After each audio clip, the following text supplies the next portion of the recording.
Hello, good morning.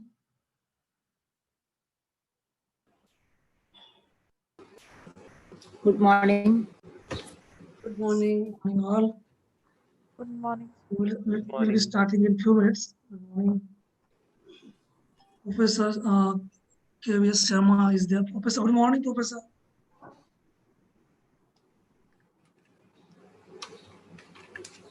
Good morning, Professor. Good morning, Professor. Good How are morning. you? Good morning, sir. Fine, Good sir. morning. Good morning, How are madam. you? Good morning. Fine, fine, sir. Everything is fine. Am I audible, sir? Yes, Am yes, I yes. audible? Okay, okay. Yes, sir, yes. Thank you.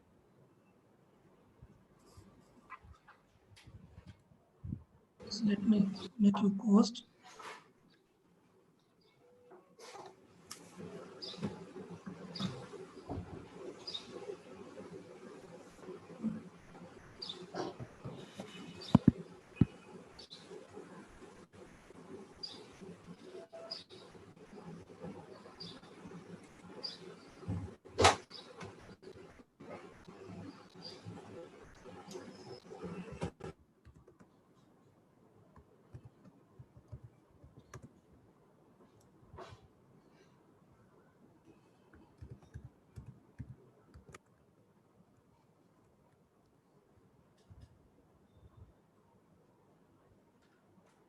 Hello, Mr. Bhaskar.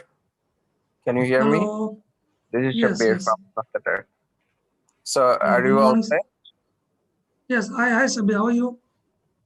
Yeah, I'm fine. Yeah, I'm fine. Yeah. So, You are audible. can Professor Yunus done now? Yes, yes. I'm just let me make a post so we can you can share if you want to share in the screen or okay. Okay, Surabhi, are you no, ready? Surabhi, okay, are you no ready? problem. There, yeah. Let me ask Okay. Just Professor Yunus to join in right now. All these things could yeah. have been- Surabhi, are you ready? Yes, sir, I'm ready. Okay. Uh,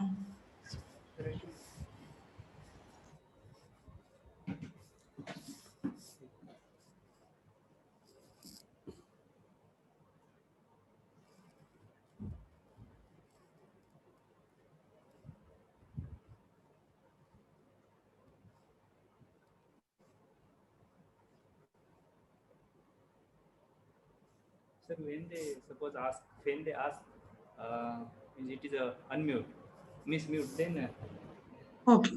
sir here Please. means Just 1 minute. Morning, sir. Good morning, sir. we need Good morning. it means actually Sir, it is not related hardware, not internet related. Welcome, Sakina. Yeah, hi. Hi, Saraswati. Hi, Mr. Bavaskar. Hello, ma'am. Nice How to are see you? you.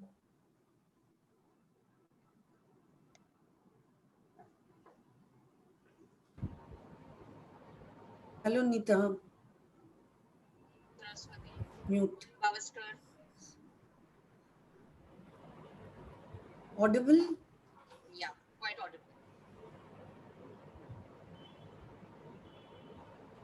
A little louder, maybe.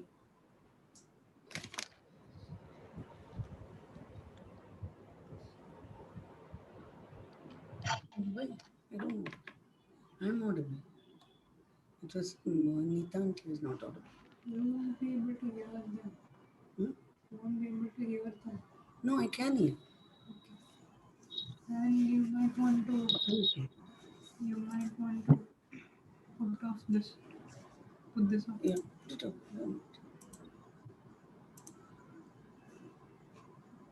All of that.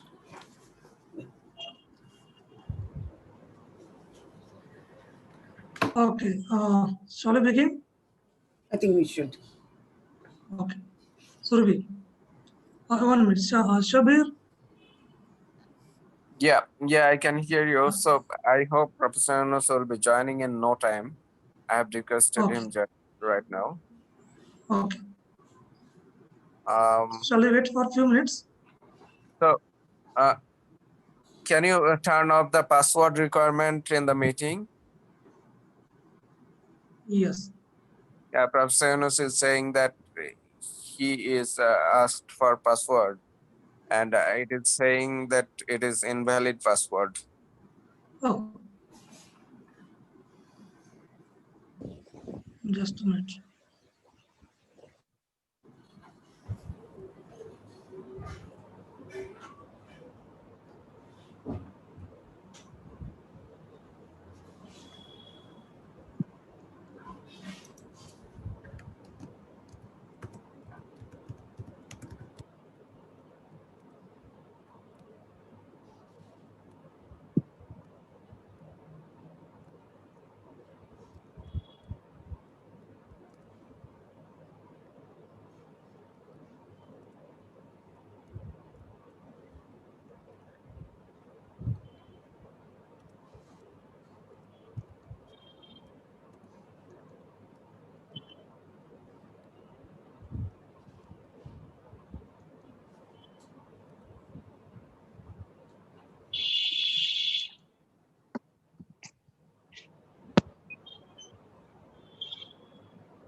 Hello, hello.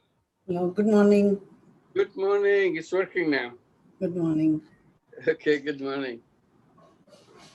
I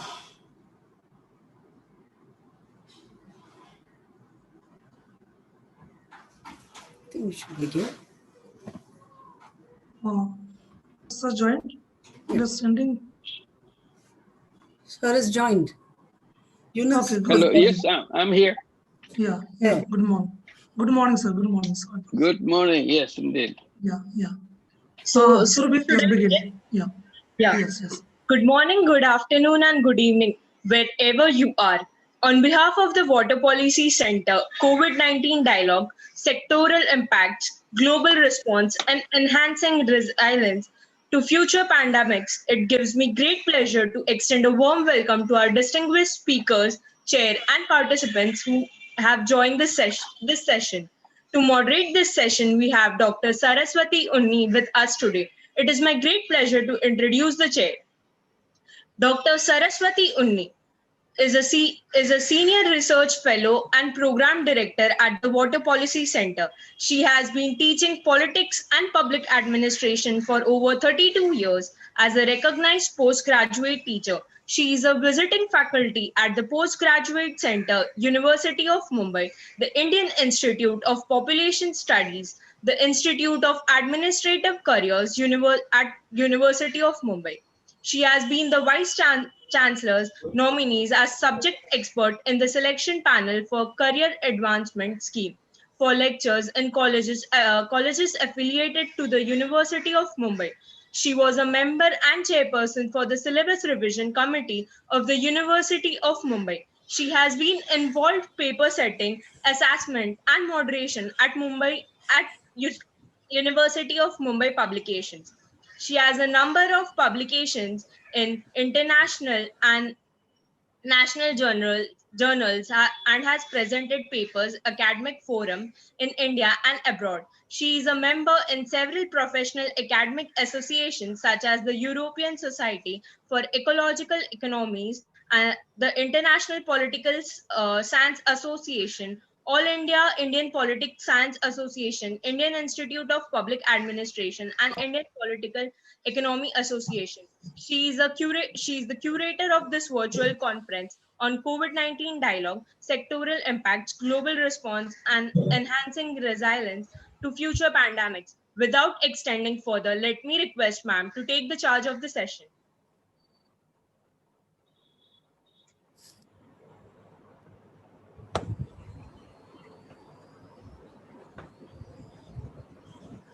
Ma'am, you are mute. Hello, madam, you have to unmute yourself. Madam Saraswati, yes. Yeah. Hello. Yes, yes. Thank you, Surabhi, for the introduction. It is with great solemnity that I start the proceedings of COVID-19 dialogue today. We, numbering about 75 of us from over 27 countries, are global stakeholders who wish to see a new world emerging from this catastrophe. I request Rao Saab Bavaskar Director of the Water Policy Center, to formally welcome the gathering and introduce the theme of the two-day dialogue on COVID-19. I would like to introduce you to R.G. Bavaskar, a very young and dynamic founder director at Venuganga Foundation's Water Policy Center, Aurangabad, India. He has been involved in mobilizing masses and resources to mitigate water stress in and around Aurangabad, the state of Maharashtra, and the rest of India's water distressed areas. His writings influence policy making both globally and locally. He is the co-founder of the Mumbai School, a forum on foreign and public policy. He teaches politics and international relations at NES Ratnam College, Mumbai. His area of expertise is water governance and challenges, water security, international security, global governance, BRICS, and powership, and China's global strategy. Over to you, Mr. Bauskar. Thank you, ma'am. Thank you for this introduction and for giving me this opportunity to welcome. Very good morning, good afternoon, and good evening, wherever you are watching us from, and all the dignitaries present at this inaugural of this COVID-19 dialogue. I must say Professor Muhammad Yunus, the Nobel Peace Laureate and the founder of Grameen Bank, Professor K.V.S. Sharma, who is the Vice Chancellor of the Maharashtra National Law University in Aurangabad, Professor Ilta Turan, and Sri Suresh Prabhuji will be joining tomorrow. All these speakers who will be joining us next 2 days. I am very grateful to welcome you all at this inaugural session of this very relevant and critical dialogue initiated by the Water Policy Center and the Yunus Center on the sector impact, global responses, and the COVID-19 and enhancing resilience to the future pandemics. Before introducing the theme, let me introduce the think tanks which are organizing this event. The Water Policy Center is independent non-profit think tank that conducts policy research on water and sustainable development. The Water Policy Center has been involved primarily in research and advocacy activities in the area of identification of water stress regimes. It advocates water regulations in the state and works in collaboration with the government to ensure equitable access to water. The center is a pledging organization of work in progress, if I may say so, but with a dynamic team of scholars, both senior and young, and committed grassroots activists. We hope to make an impactful contribution, especially in the distressed regions and among the vulnerable society, a section of the society. We also have this Yunus Center as collaborating this event, and the Yunus Center is established in Dhaka, Bangladesh, by the Nobel Peace Laureate Professor Muhammad Yunus, as the think tank for issue related to on social business, working in the field of poverty, elevation, and sustainability. It is aimed primarily at promoting and disseminating Professor Yunus' philosophy with a special focus on social business. After Professor Muhammad Yunus, the center, the Grameen Bank received the Nobel Peace Prize in October 2006, and the center is working to promote the United Nations Millennium Development Goals and the Sustainable Development Goals in Bangladesh and around the world, and is especially committed for the making Bangladesh free of poverty by 2030. We are indeed very grateful and proud to collaborate with this Yunus Center. Thank you, Professor Yunus, and thank you, the Yunus Center. Coming to the theme of this dialogue, we all are aware, or we well known that the world is passing through a critical time. The COVID-19 crisis has affected societies and economies around the globe and will permanently reshape our world as it continues to unfold. It has brought changes to markets, economy, and our daily lives. While some changes like rising unemployment, strict social distancing may begin to ease, changes in supply chains, shift in economy, and politics will be long-lasting. It is obvious that the pandemic is an unprecedented situation which has spread across countries and regions. The COVID-19 pandemic highlights the need for concentrated multi-sector efforts between public health and healthcare, between payers and providers, and between public health agencies at the national to local levels. In this context, the Wpc-Covid-19 Dialogue will discuss the cross-sector impact of COVID-19 and the responses of the people, the government, the civil society, industry, and the countries across the world. During the next 2 days, the dialogue will discuss economic and business impacts, emerging challenges of food and agriculture production, impacts on industry and infrastructure. The dialogue will also deliberate on how the pandemic is shaping the society from industrial migration and social mobility to unintended consequences of violation of human rights across the spectrum. It highlights the issues of global health governance, health challenges, and at the same time, as the dialogue is also discussing that as we are witness of the much discussed issues of end of globalization and return to the global or greater localization. And in this context, very cognate and informative discussion are expected on how vaccine diplomacy and health diplomacy could be a threat to the global security. The dialogue also discusses how the pandemic has directed towards the direct impact of the pandemic on the systems of social welfare, public services, and the challenges of law enforcement. Strategies to uh, conserve nature and its resources, forests and rethinking water resource security, and sustainable growth have been remarked for discussion. Apart from this, the loss of economy and human lives, the pandemic will also remember for the emergence of new lifestyle, new pattern of human interaction, and emergence of new phrases like social distancing and hashtag like stay home, save lives, work from home. These are the hashtags that will remain forever. And in this complex issue, such as the impact of closed schools, universities, cancelled exams, online teachings, establishing new best practices will be part of our life in forever. How social media, fake news, and mistrust in time of crisis will shape the future are the main points during the next 2 day COVID-19 dialogue. With this, I stop here and I once again welcome all of you for this dialogue through which we can together contribute to finding the way ahead towards a safer, stronger, and resilient world. Thank you. Thank you. Close Thank to you, Bhaskar. Punni ma'am. It is my privilege to introduce Professor Mohammad Yunus. Nobel laureate Professor Mohammad Yunus is the father of both social business and microcredit, the founder of Grameen Bank and of more than 50 other companies in Bangladesh. For his constant innovation and enterprise, the Fortune magazine named Professor Yunus in March 2012 as one of the greatest entrepreneurs of our time. In 2006, Professor Yunus and Grameen Bank were jointly awarded the Nobel Peace Prize. He is the recipient of 61 degrees from universities across 24 countries. He has received 136 awards from 33 countries, including state honors from 10 countries. He is only one of 7 individuals to have received the Nobel Peace Prize, the United States Presidential Medal of Freedom, and the United States Congressional Gold Medal.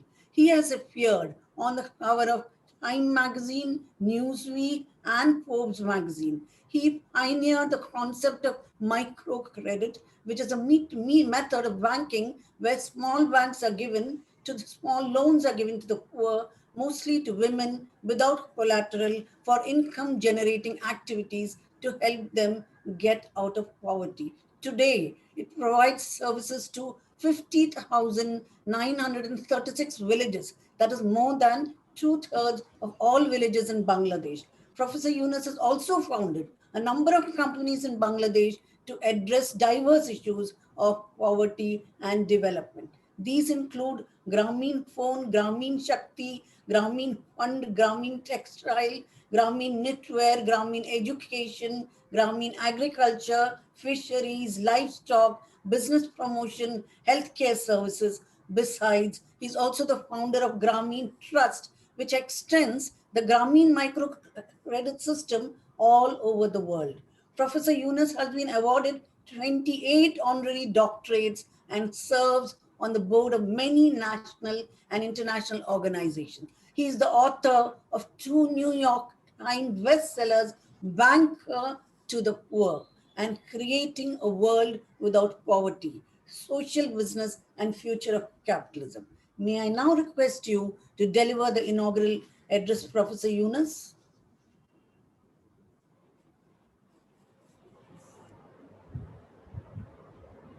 Professor Yunus.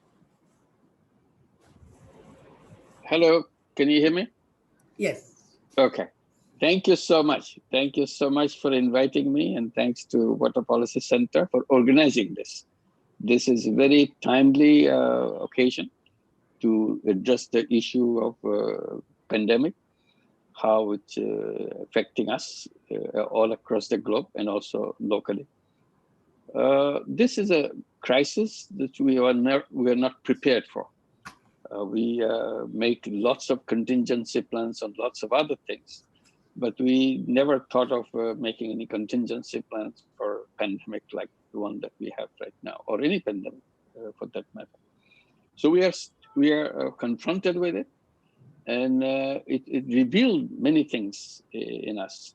When we look at this as a crisis, and the crisis is taking this crisis as a mirror, and look at ourselves in this mirror of crisis, we see that it doesn't give us a good picture.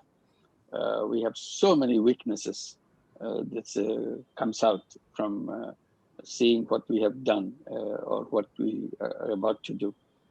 Many things have revealed because of this pandemic. One of them is obviously the unpreparedness for it. And not only that, when it came as a global attack. It's not focused on a particular country or focused on a particular nation. Irrespective of who you are, what kind of nation you are, what kind of economic situation you are in, it didn't make any difference at all. It attacked everybody the same way and overcome all the odds situation that they had to face. And this happened within less than 100 days.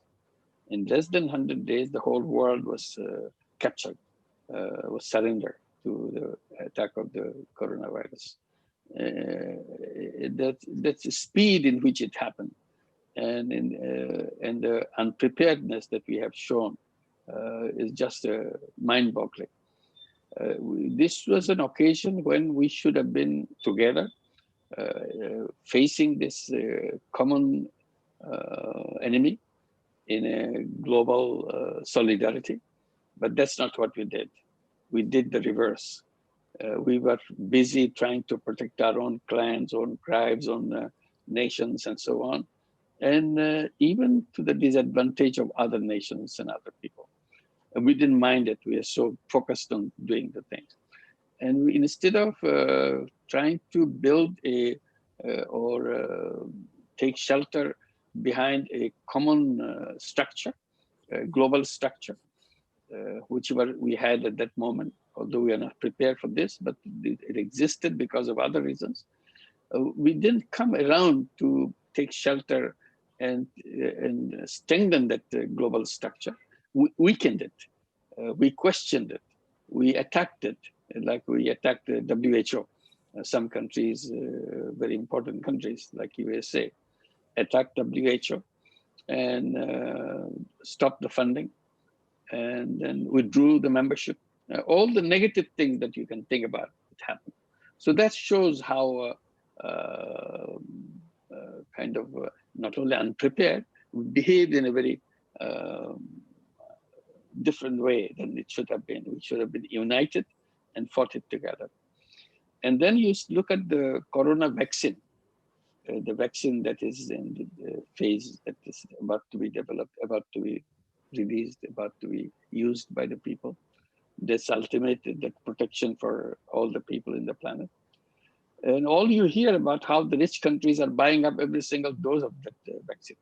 If you take United States and Europe and UK all together, they bought out everything. Didn't leave anything for anybody else. And what happened to the rest of the world? They couldn't care less. This is now called as a corona nationalism, vaccine nationalism, that you have to keep your vaccine for yourself, even if you don't need all of them. So this is again a very selfish way. So that's one of the things that the corona pandemic has revealed in a very, very concrete way how selfish we are as a human being. And not only in terms of the vaccine, in terms of the healthcare protections and so on, in every other way. We design economy in a way which is based on selfishness. And the basic point that is brought by economists, defining human being as someone who is driven by self-interest.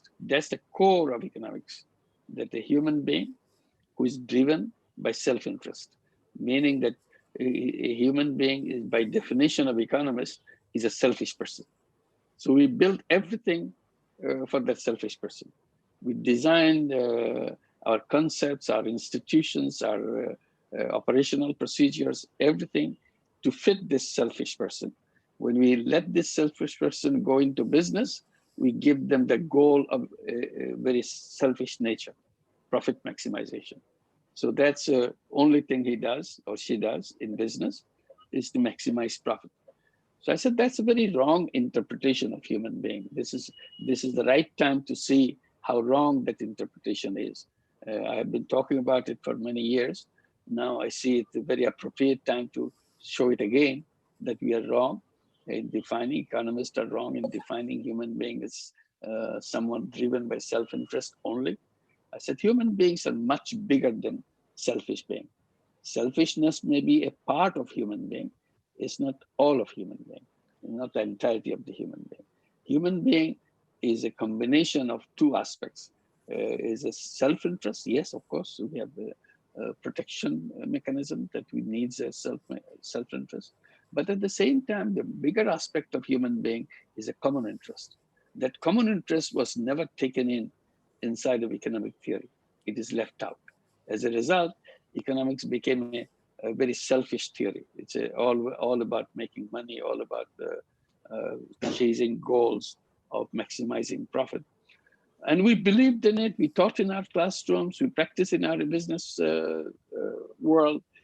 We take it for granted in our government policies. So as a result, human beings, we have turned ourselves into money-making robots. Instead of being human being, we became robots of chasing money all the time. And that's what created all the problems that we have in the world.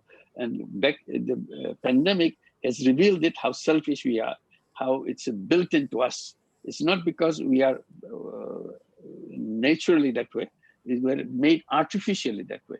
And in that, I blame the academic system, the educational system.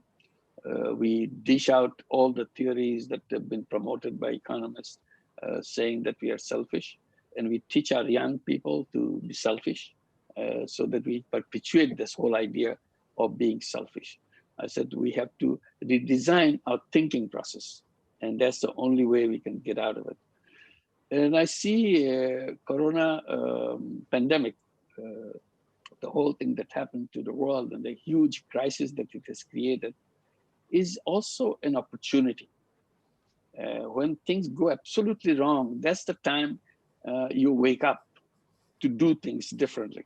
If it somehow it works, you keep on doing the same thing. You don't care because it's working. Now it's not working. The whole machine, the economic machine, has stopped completely. And we see what happens when it comes out. And we see ourselves in a very bad context that, yes, we have been creating this from the selfish nature, and we are passing it on to our academic system, to our education, to our young generation, to perpetuate this system.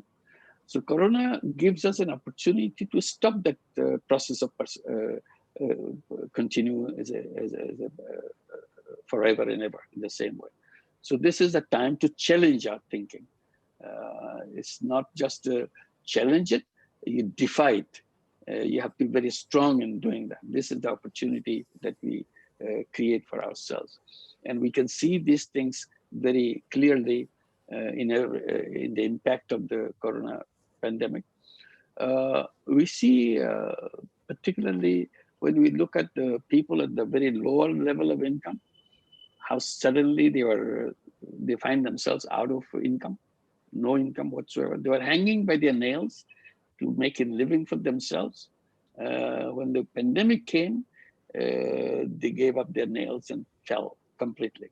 Overnight, they have no income, they have no livelihood, they have no source of funding themselves to have enough to eat.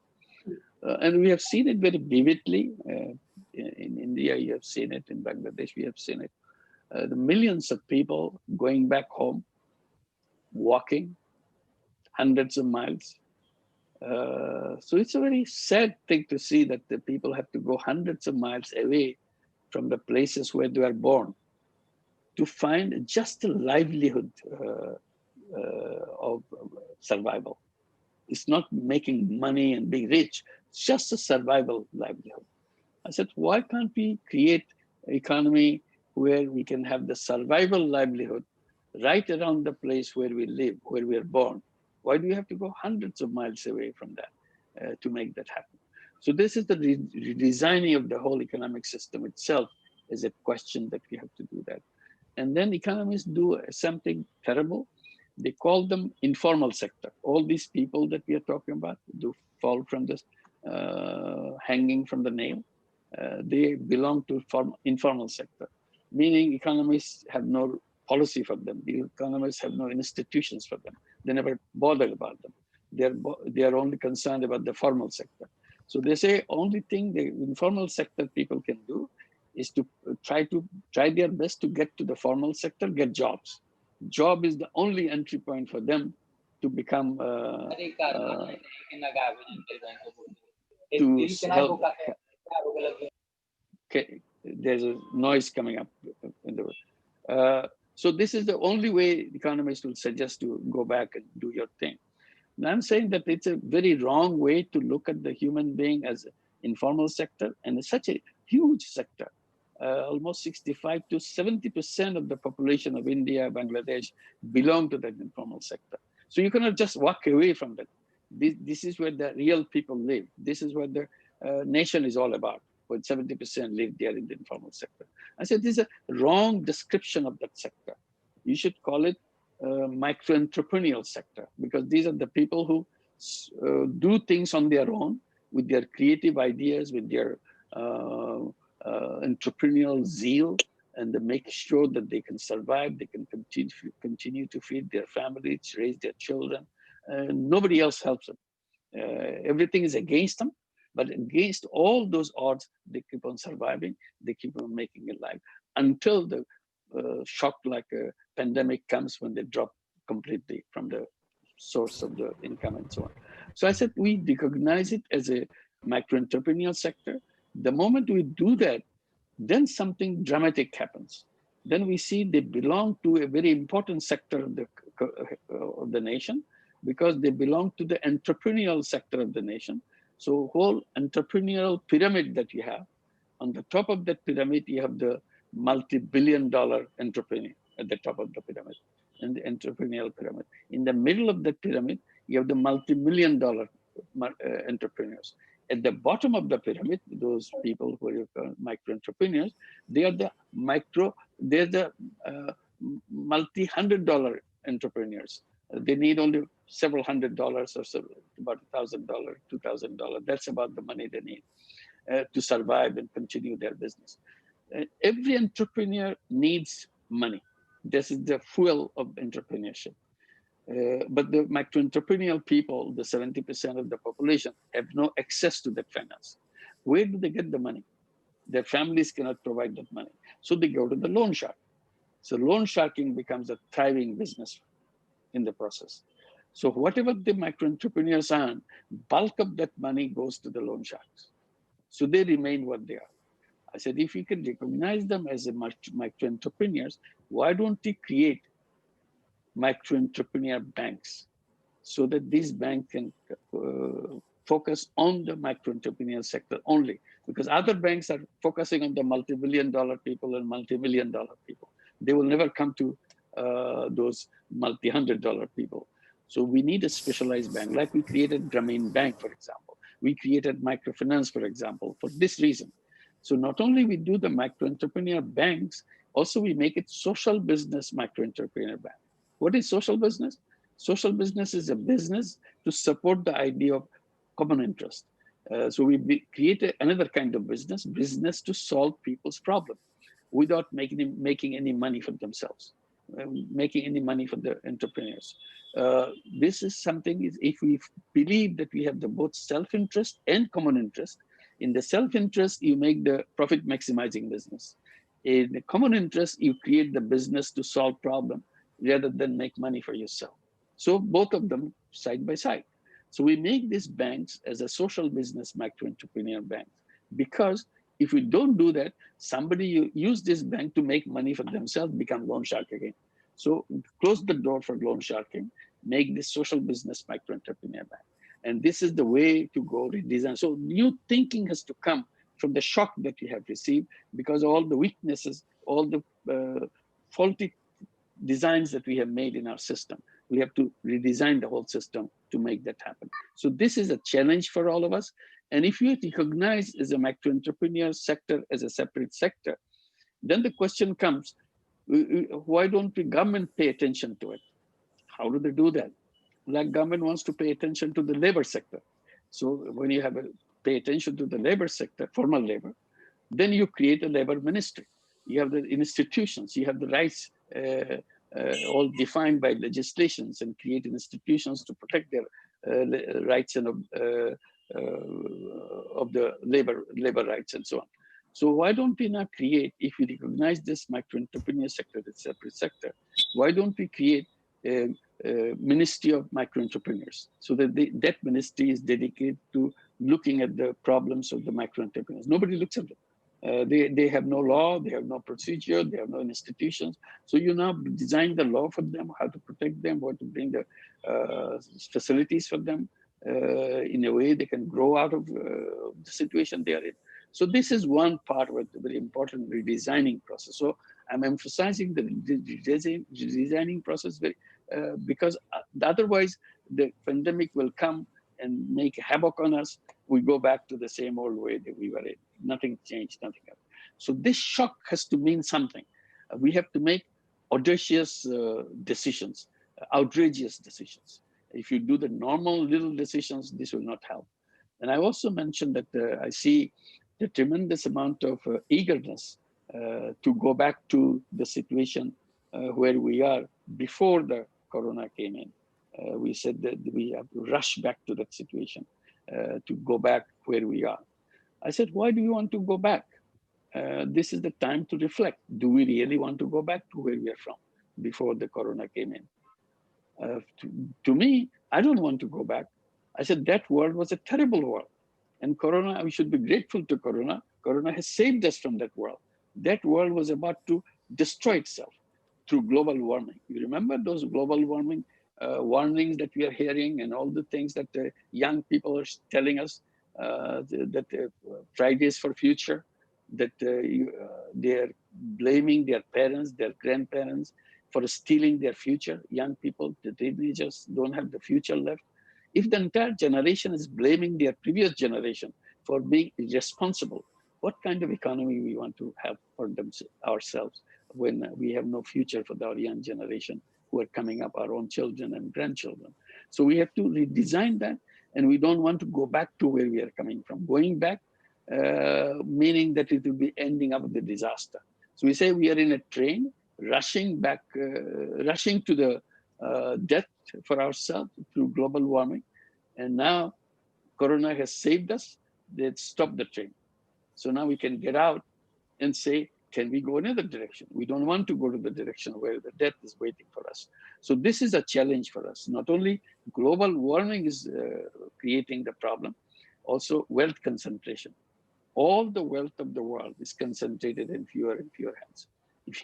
If you look at the globally, you see 1% of the population of the entire world owns 99% of the wealth of the entire world. What kind of world is that? This is a ticking time bomb. It will explode anytime. So that explosion, we don't have to wait. We don't have to go there and wait for the explosion. We don't want to go there for wait for the explosion. And then that is the world which artificial intelligence is waiting for us in that world, where we will be removed from all our work, because human beings are not necessary anymore, because machines will be doing all the work better than the human beings. So why do we want to go back to that world? We want to be in the world where we will be in command, not the machines will be in command.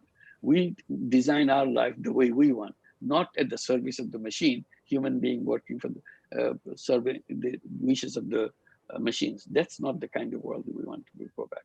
So my decision is, I don't want to go back. And I'm appealing to everybody to make the decision. We don't want to go back. Going back will be suicidal. We need to create a new world, a world which will be free from all those things. So like, for example, we want to create a world of 3 zeros. 0 wealth concentration. We don't want to have the world with the extreme wealth concentration, perpetuation of that wealth concentration. We don't want that. 0 net carbon emission. We don't want the carbon emission to continue. We want the global emission to net emission to become 0. And it's possible. These are not kind of storytelling. This is the real thing that we can handle it. We know the answer. We have the solutions, but we don't care for them. We are so busy making money. It's an addiction. Making money is an addiction. We got so much addicted into it. We don't care for anything else. When somebody gets addicted, you say what the normal life is. He doesn't care for the normal life. He wants to get addicted and ruin his life. So today, as a human being, we got addicted because of this theoretical framework that we are given with. We want to challenge that framework and redesign the framework so that we can have this world of 3 zeros: 0 net carbon emission, 0 wealth concentration, 0 unemployment. So this is a doable thing, and Corona gives us the opportunity to make it happen. Let's take this opportunity. Let's not miss this opportunity. If you miss it, it will not come back again in many years. In the meantime, we'll be finished on this planet. We don't want to see that happening. Thank you very much. I'll stop here and let you proceed with your program. Thank you, Professor Yunus. Can you hear me? Yeah, I can hear you. Audible? Yeah. Thank you, Professor Yunus, for your insights and very pertinent observations. In fact, you have articulated a growing concern of many of us for a newer, cleaner world where social wealth will be the goal. Thank you again. Thank you. So, leave now. Nita ma'am. Yes. Yeah. Sharma sir. Yes, madam. Good morning. Can we now invite Sharma sir? Ma'am, I think We'll give the vote of Professor. thanks. Okay. Yeah, Professor Yunus sir will leave now. So Yeah, let's. yes. Sir is moving. Yeah. Yeah.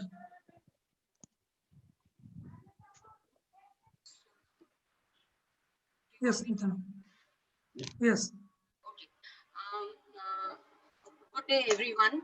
It is indeed a great privilege for all of us that Professor Muhammad Yunus, Nobel Prize laureate, founder of Grameen Bank and establisher of the Yunus Foundation, known as the father of microfinance to all of us, agreed to grace this occasion with his presence. Thank you, sir. Thank you very much for giving us such an inspirational inaugural address. I am sure that your address will inspire all of us who will come after you in the many sessions of this dialogue to carry your message forward. I am specially inspired by your message to, as will all of us be, to not go back to the world as it was before Corona. And you have spoken about selfishness. I hope that all of us in the next 2 days will carry forward your message so loudly that the world will hear it, the governments will hear it, the corporate world will hear it, and especially the pharmaceutical companies will hear it, who are, given the responsibility to give us a vaccine.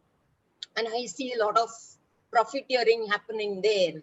So I do hope that your message will be carried forward, that your inaugural address you have given us a new direction to our dialogue.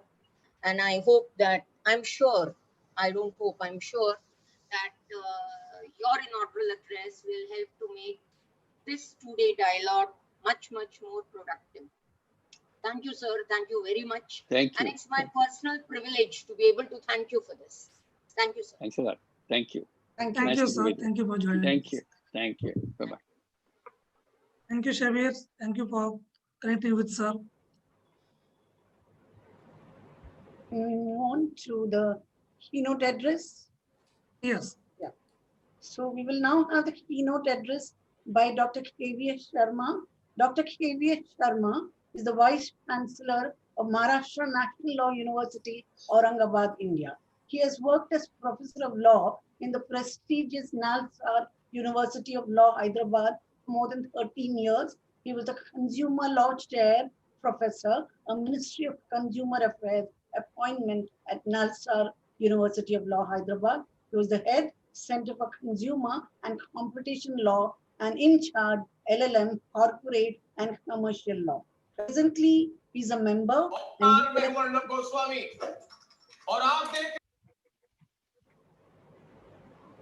Okay. Presently, can you hear me? Yes,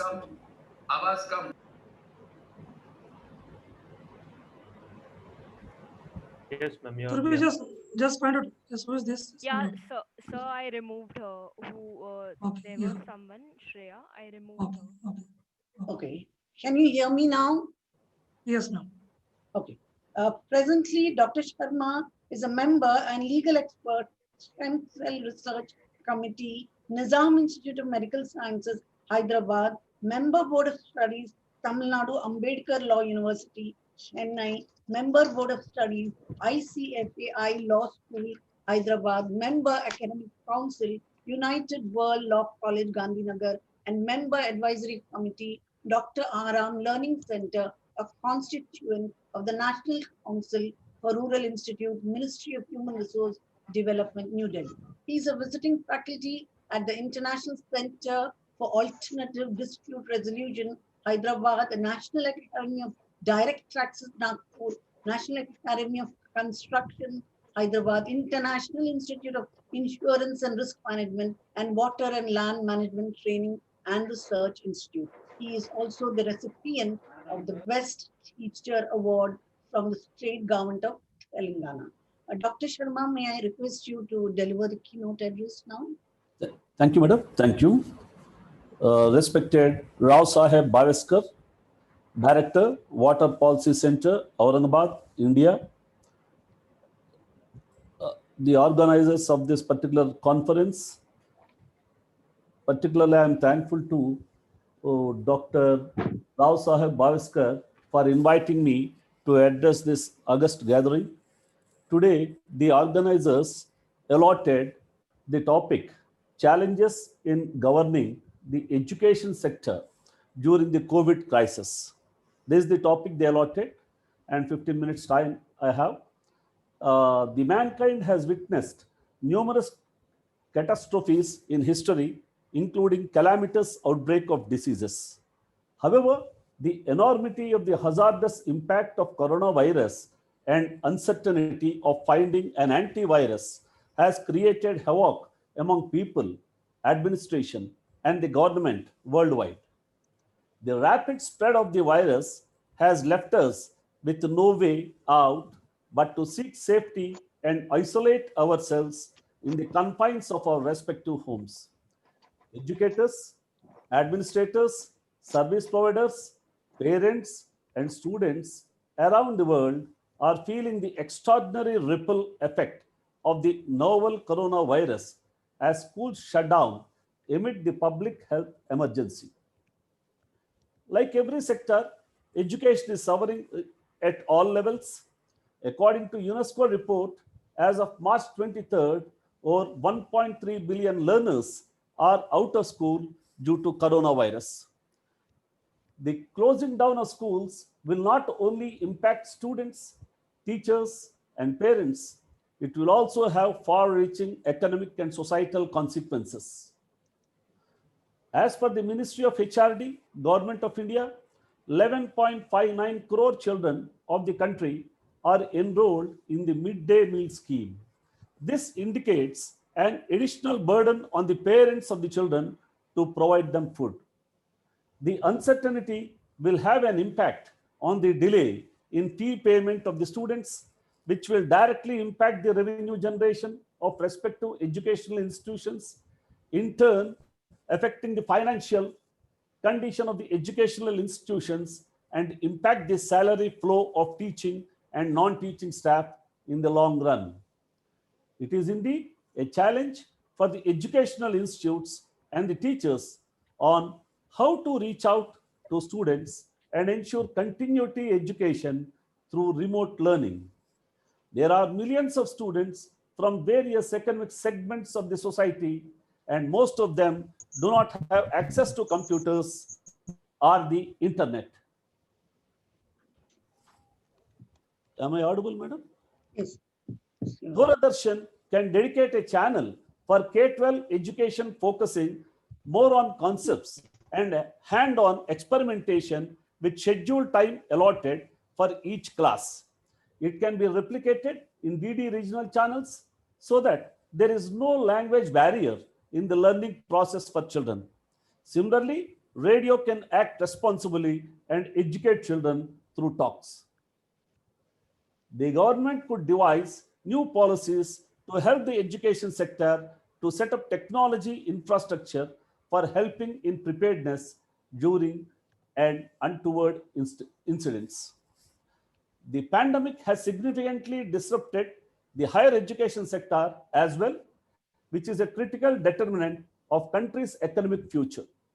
A large number of Indian students, second only to China, enroll in universities abroad, especially in countries worst affected by the pandemic, the US, UK, Australia, and China.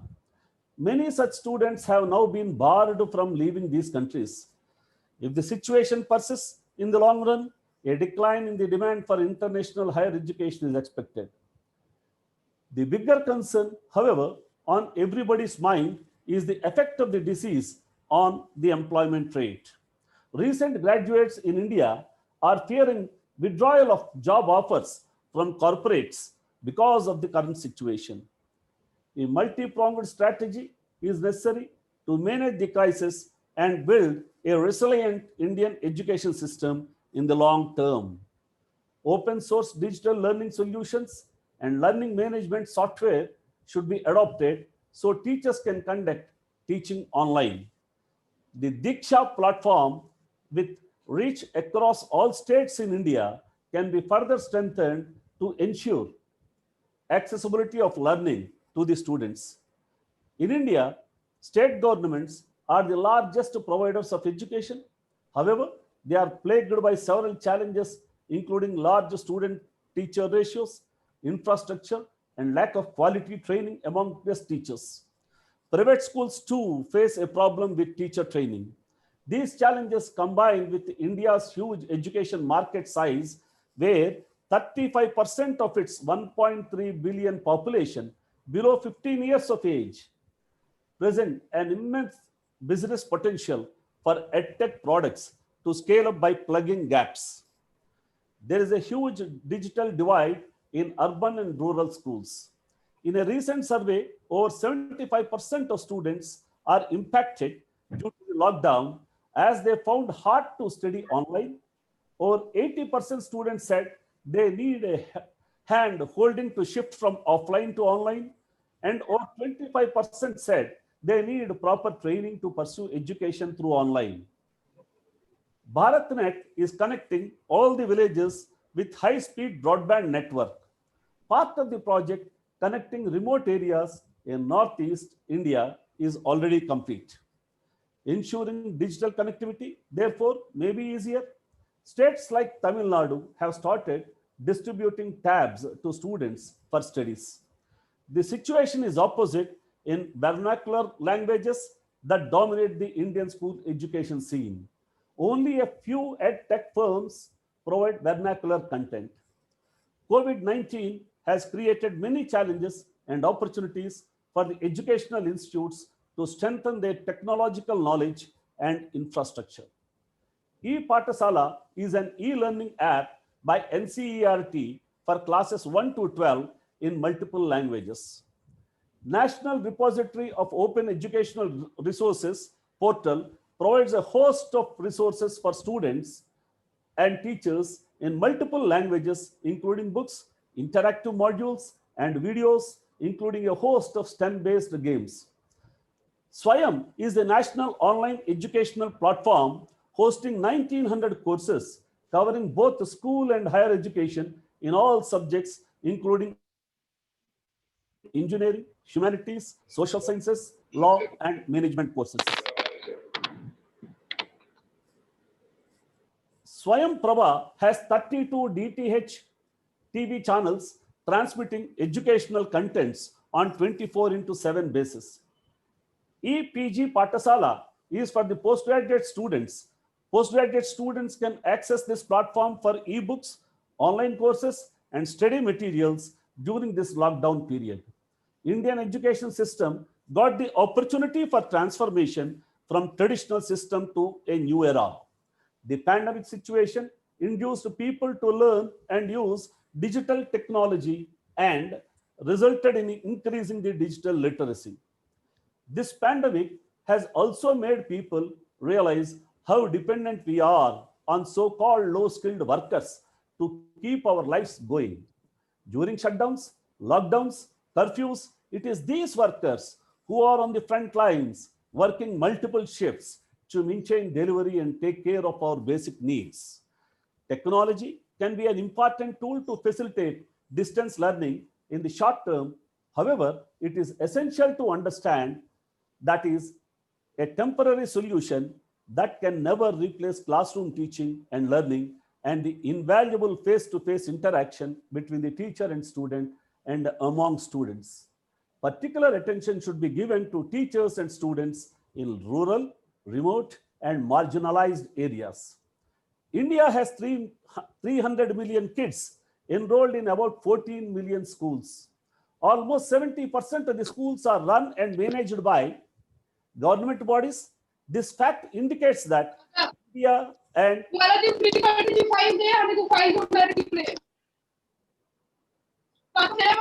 Survey. Yeah, sir, I removed her. Yeah, you must go ahead. Sir, please. This fact indicates that India and its education system are in a major crisis given the circumstances in which 300 million children are being impacted by COVID-19 pandemic lockdown. The 75th report of National Sample Survey Office of 2017-2018 gave grim picture that may hamper the transition of classroom mode into online mode of education in India.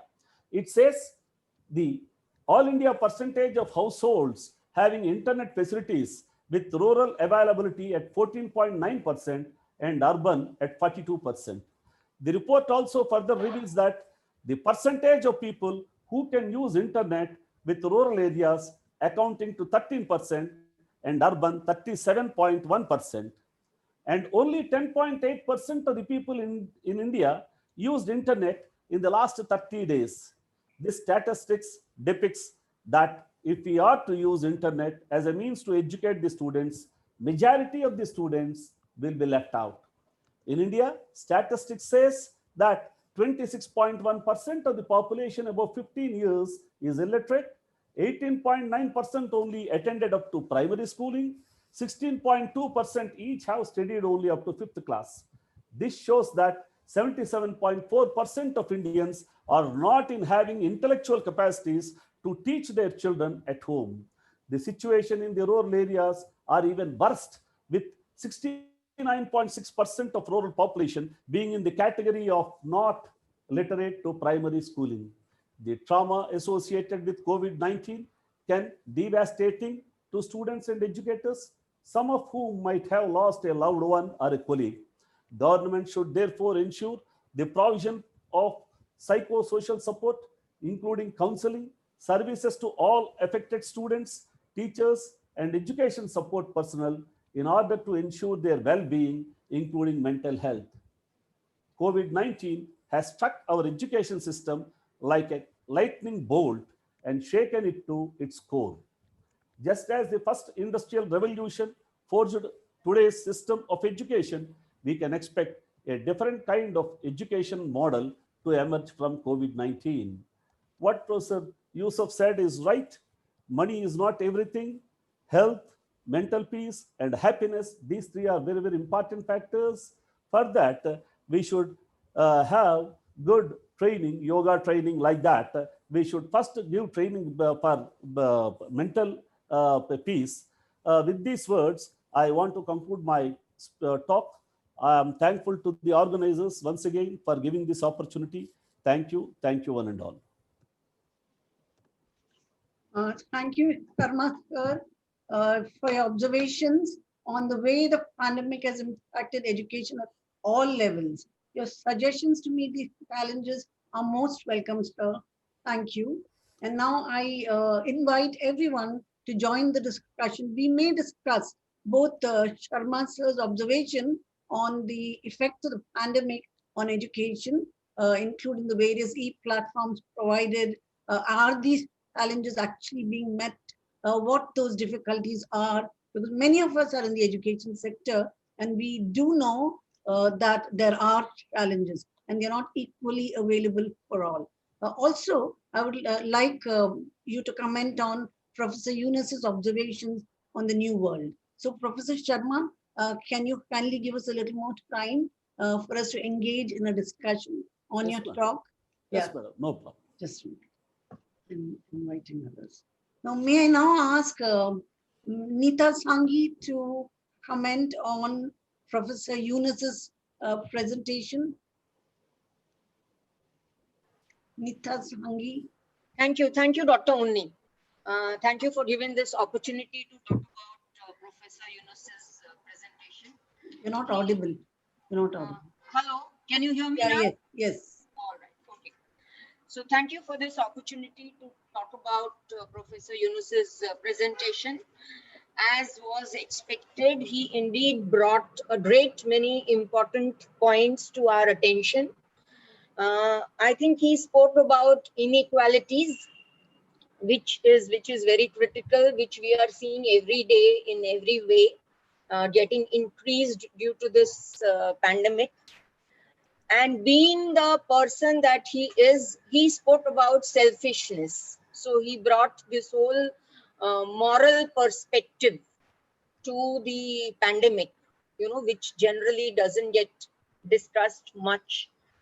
And he also said that, I think what I liked best about his presentation was that he ended on a very hopeful note.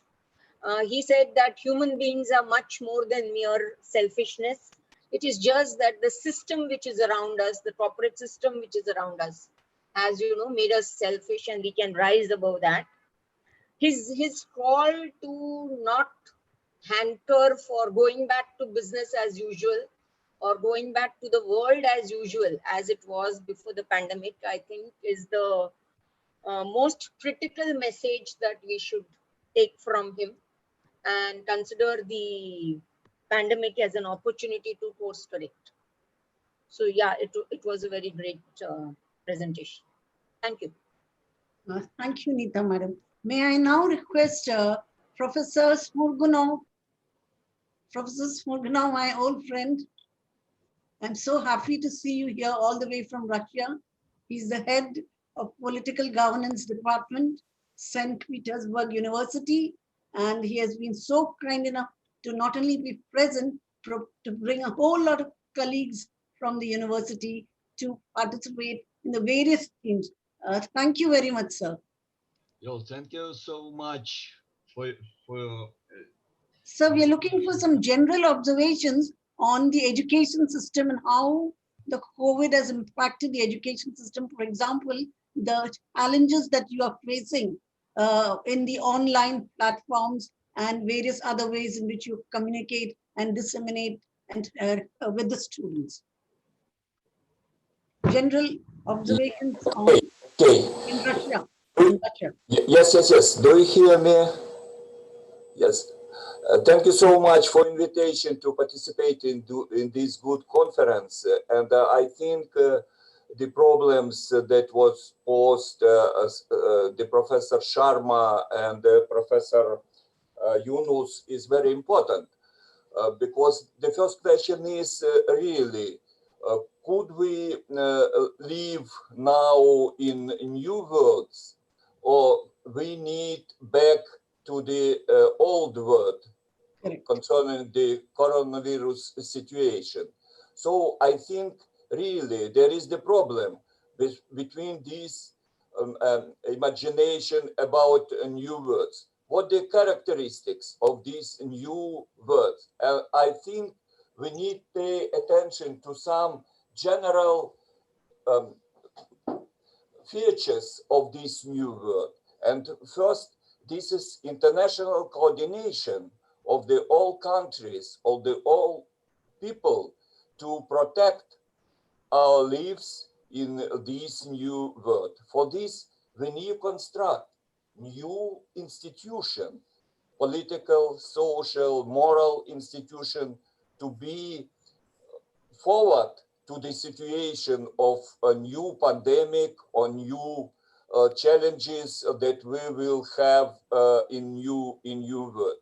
This new institution must be very careful about human life, and I think the philosophy of care for human must be forward in this direction, and we need to think about how can we protect our human life in different directions. That means also security world, and then we need to pose forward the question about how can we secure our world. This is not only the question of war, but this is the question of our nature also. This is the question of our moral also. This is the question of our relations between people. This is very important questions. How can we protect our world, and how can we construct protective institution for this new world? And maybe last question is, of course, a new world must be collaborative and must be justice. It must be justice. And I think we need joint all forces for construction of these institutions, and this must be joint efforts of the countries, people, and different international organizations. And I think our community, the scientists, must be forward also in the construction this new understanding and new institutions. Concerning the education, I think Professor Sharma has made a good presentation. In Russia, we have the same situation. Now we have distance learning in the universities. Sometimes we have distance learning in school, in secondary school.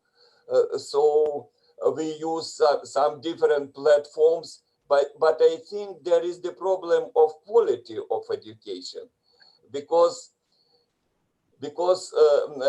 real contact, real speeches, real discussion. This is very important for construction, for building not only explicit but tacit knowledge. And I think we have some limits for construction, for building tacit knowledge during online platform. So I think the future world will be combination of digital technologies and real personal relations inside university life, I think the young persons are more suitable for the digital technology than professors, and I think during university life now, we need change our methodic of teaching, our tools for teaching, because simple speaking through Zoom or through Microsoft Teams, this is not good for a young generation, and we need change. But how can we need change this? For this, we need maybe exchange our experience for the education system, for the education, for the teaching, some courses, lectures, seminars, practical training courses, and so on and so on. So thank you so much for invitation, and I think that our conference will be helpful. Thank you so much. Thank you very much, Professor Leonid. And we are looking forward to the technical session again, where you will be speaking. As you've pointed out, I think all of us, most of us here who are teachers will agree that nothing can really replace the student-teacher direct contact, especially at the primary education level. Thank you, sir. May I now request Professor Liaquat, sir? Is he on? Professor Liaquat Khan, who is the mentor and supporter of the WPC. May I please have on screen Professor Liaquat Khan? Yes. Answer? Yes, Yeah, madam. he's there. He's there. Answer, Yeah, we're yeah. looking for your I'm there. comments on Sharma sir's observation Okay. on education, as well as Yunus Yes. on Yeah. credit. Yeah. Good See, morning. the speakers have actually, Professor Yunus has actually talked of different communities do exist in the modern world.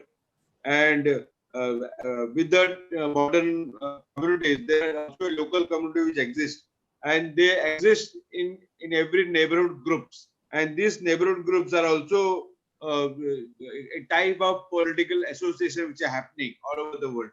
And thereby you see each transnational movements and scientific associations are recreating their own world. And when we say recreating their world, we are trying to put ourselves in such a situation that we cannot go back. We do not have a train which can go back, but it has to go further. And there the world is waiting for us to, and that is where what I personally think is, Professor Yunus also was hinting us that politics is not just about getting or snatching away the resources, but also politics is also about sharing the resources. The more the states share resources, the more easy the world is, because until the world tries to remain into a peaceful methodology, if they do not learn to live in peaceful way, it will be an other side world. It will be a conflict world. And do we really want to have that conflicts? And thereby you see that this is where a lot of communities come into picture. There are communities which are now trying to go beyond pandemic. They are trying to converse with the other communities so that their problem.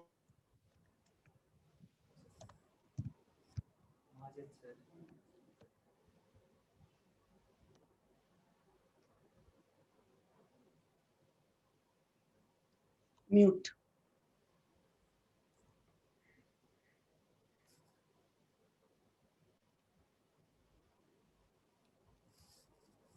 Maybe some technical issue and automatically has left.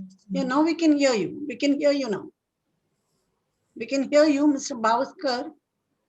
Yeah, but sir, I think because of network issues, Liaquat sir automatically left the meeting. Yeah. So, everyone is free. I'm calling on. Yes. Okay. Okay. Khansar is there still. Khansar is there. Full is he there?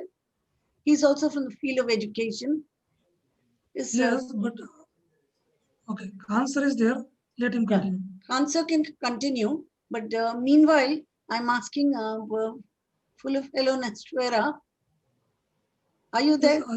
Are you there, Professor? No. He's not there. Okay. Professor Joanna is there. Professor Joanna is Yes, there. she's also You can listen. education. She's from education. Give a brief introduction of Professor Joanne and where she is from. I'm just. Professor Joanne, are you there? Yes.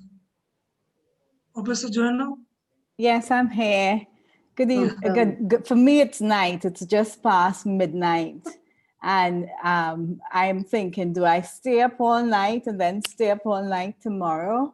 I am originally from Trinidad and Tobago in the Caribbean, and I am now living in Belize. And tomorrow I talk on this issue of education, looking particularly at teacher education. So I don't want to give away my my speech, but it really is interesting to hear Russia, India, the same kinds of challenges, big countries, little countries, all faced with how do we teach our young people, our infants, our early childhood. That really is an issue to grapple with. And my talk is focuses on reimagining, and probably the time is right for us to think differently about how we do mass education. So I am looking forward to continuing to hear the rest of the discussion, because at the level of education, we are all involved in tertiary level education. And so how do we embrace the technology but still maintain that personalization? For my own practice as a teacher educator, I have found that even if I'm using the technological tools, I certainly have to deliver my education in a more individualized way to help each student overcome the barriers of being online. So that is certainly something that I'm doing. I have literally half-an-hour meetings with every single student, just in the absence of that face-to-face communication, to help them feel that they are not isolated. So that would be my comment, and I certainly look forward to participating in the presentation. I'm really delighted to be here.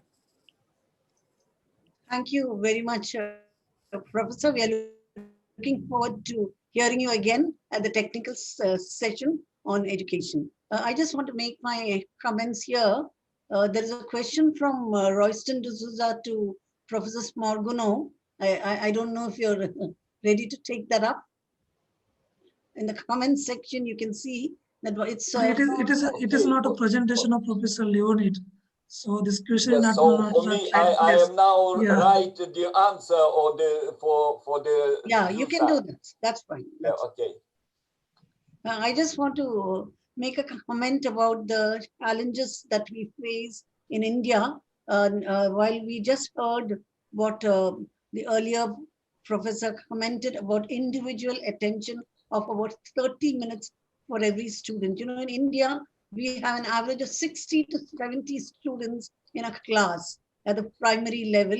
And so the idea of giving 30 minutes to one individual student is next to impossible. So there are many new ways that are coming up. The lack of infrastructure in certain rural areas has led to certain innovative practices. For example, in our state of Maharashtra and Cholapur, the teachers, along with the help of the public, began writing answers and lessons, painting them on the houses, on the walls of the houses in the villages. I'm sure all of you read about this. Okay, so this, of course, it's not a permanent solution. It's a one-off thing, but people are coming up with new ways. The police, for example, in Maharashtra, are also standing in as teachers. Social workers are standing in. So this has definitely led to a paradigm shift, and all stakeholders are now being involved. Okay, what I'm most concerned about is the impact at a primary level, because here the children do need face-to-face, and in the absence of face-to-face interaction, what we can do to ensure that the quality of education does not fall down is what we are all concerned about, and hopefully we'll get new suggestions which we can actually implement in countries that do not have the required infrastructure. We are open to more comments for another 10 minutes, after which Neeta can give the vote of thanks. No, Professor Fulu is there. Professor Fulu, welcome. Yeah, This Fulu, I session. have asked him already. Yes, please invite him. Yeah, he just joined. He's also from the field of education. Yes, if you wanted me to comment, I could do that. Yes. Well, I didn't listen to the entire talk, but I think it's worth commenting on relating to education, specifically if we're talking about the effect of COVID on education. And if I'm talking higher education specifically, with reference to trends globally, one would say it has played different roles for different nations. It has disadvantaged some nations, specifically those nations where they don't have good access to infrastructure. I'm talking about computer and electronic infrastructure to continue with the facilitation of tuition and learning. But for those nations that have got good infrastructure, this has been, it has electrified the massification of electronic learning. And I've seen also in developing nations that this has become an equalizer. So nations that were left behind have tried their level best to quickly come on par with all other nations that are a bit advanced. So yeah, there is a debate about whether or not COVID in higher education and in basic education still was good or bad. In other fronts, in other sectors, it has played a devastating role, I can say. Thank you so much. Thank you, sir. So, Professor Bavaskar, there are no more comments? I think sir has answered. No more.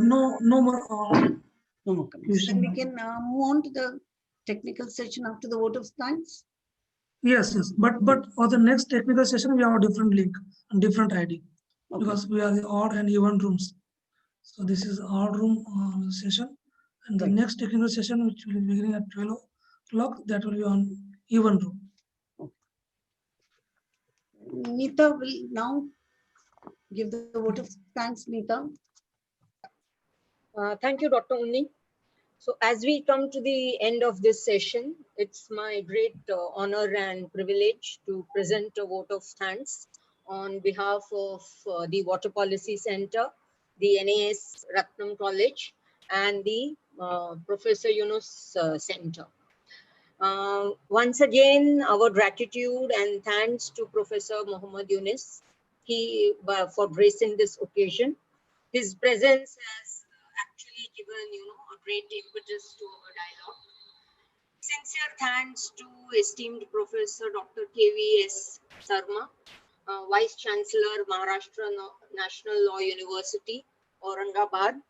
Sir, you have given a great perspective to the various inequalities which have, become more prominent due to this digitalized teaching. And I'm sure that the many speakers who will come in the next 2 days and touch upon this subject will be, more inspired with that. We would like to acknowledge our gratitude to the friends from the diplomatic community, experts, academia, and different organizations who have helped to put this dialogue in place. Deep sense of appreciation for the audience. So many of you are here to listen to us, and we hope that you will continue to be with us for the next 2 days too. I would also like to thank Mr. Bavaskar and Dr. Unni for giving me this opportunity to present a vote of thanks. And finally, I would actually like to thank the unknown, innovators who first developed the internet and then developed all this webinar and all this technology, which helps us to be in touch with each other, helps us to be with each other, even when we are not with each other, and which helps us to bring forward this kind of dialogues. So thank you to everyone, and humble request to be with us for the next 2 days as our sessions continue. Thank you. Thank you. Thank you. Thank you. Thank you so much. Before that, I just a small comment, just information. The next session that will begin at 12 o'clock, session 2, and that will be in the event room session, or the link and the ID is shared in the chat box here only. And the third session, which will begin at 1 o'clock, will be here only at this all room session, this same link, same ID. So we are having this all room session and event room session. So the session and the entire the program is given, I shared with you. But now the session is in the all room session room, and the next session, which will begin at 12 o'clock, will be in event room session. Okay. So for event room session, I am given the link and the ID in the chat box. Please join us. Thank you. Thank you, sir. Thank you. And thank you, Professor K.V. Sharma, for this. This actually informal thanks for coming and joining us for this keynote address. Professor Leonid, Professor Kansar, Professor Joyne, and Professor Fulufilo for commenting on this thing. This is actually informal. Thank from my side, from the organizer side, and thank you for joining us. And I hope you will join for the next session as well. Thank you very much.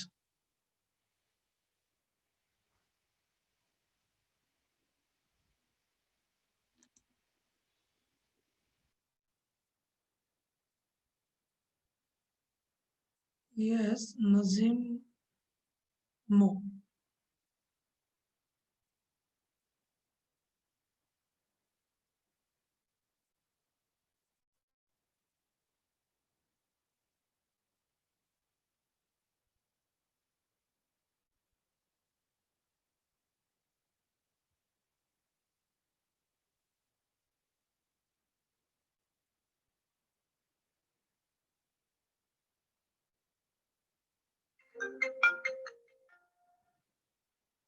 Yes.